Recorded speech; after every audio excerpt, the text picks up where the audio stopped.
On January 26th, Nintendo World Report will be hosting our 9th charity live stream to support Child's Play starting at 11:30 a.m. Eastern Time. The more you donate, the longer we stream with over 12 hours of content available if we can hit our goal of $4,000. Donations are open now, so don't wait. Donate now so you don't forget. For more information and to donate, click the link in the description. And don't forget to join us here on NWR TV on January 26th for the all-day stream. Alright, now back to the video.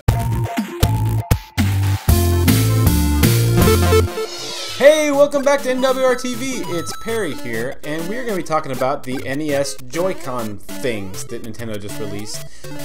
These beautiful little controllers that come in a set of two have L and R buttons, and they're wacky because you can play the NES games from the Switch Online with these. But we've figured out that there's many other games you can also play, so we've compiled a short list of little two-button gems to play that are available on the Switch eShop right now. So, let's get right into it.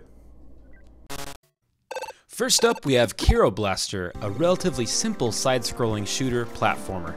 Originally released on mobile in 2014, it was ported to the Switch and released August 23rd, 2018 for $9.99.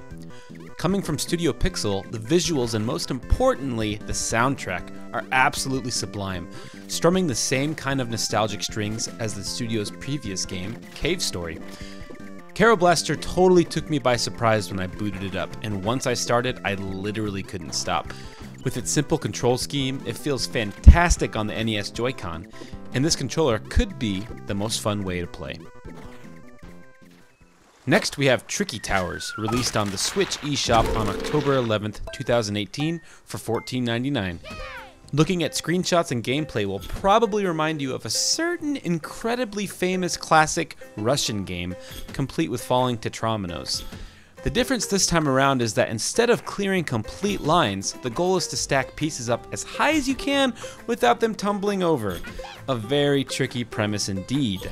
Great for single and multiplayer, this twist on a classic has a whole new kind of addicting quality.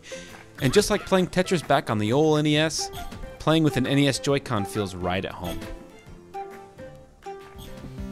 Thirdly, we have Miles and Kilo, released July 5th, 2018 for $7.99.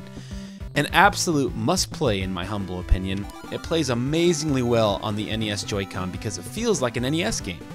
Heavily influenced by the Adventure Island series, this title also plays like an auto-running platformer, but it gives the option to move freely around to explore at your own pace.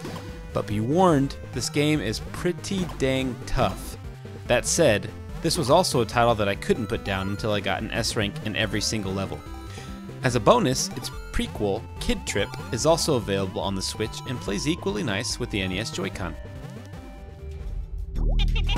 At number 4, we have Bomb Chicken, released July 12th, 2018 for $14.99. An incredibly cute side-scrolling puzzle platformer with the simplest of concepts. A chicken that can hatch an infinite number of bombs. Utilizing this surprisingly deep technique will have you clucking through this gorgeous 16-bit retro-styled game, featuring fantastic level design, hidden sections, and tough-as-nails difficulty. Luckily, the control scheme is equally simple and is a joy to play on the NES Joy-Con. Next up, we have a totes addicting arcade game, Totes the Goat. Released on March 1st, 2018 for $4.99, this title may also remind you of a popular classic game, Hubert, but it features a fun combo system and dozens of characters to unlock and play with. This title has 3 different control schemes to help tailor to the player's preferences, and luckily they all work with the NES Joy-Con, fully realizing the retro charm. Warning, this game can get very addicting. Last but certainly not least, we have Arcade Archives vs. Super Mario Bros., which released on December 22nd, 2017 for $7.99. Yes, we know, this is kind of cheating, but we wanted to include it because this may be the game that actually was meant to be played with the NES Joy-Con and didn't even know it.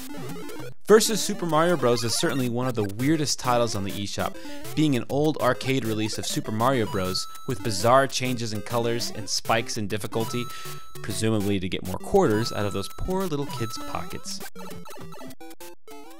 So that's our list of 6 games that feel right at home with the NES Joy-Con. Obviously, there have to be a ton more that we haven't tried, so why not let us know which games you are enjoying with your new NES controllers in the comments below.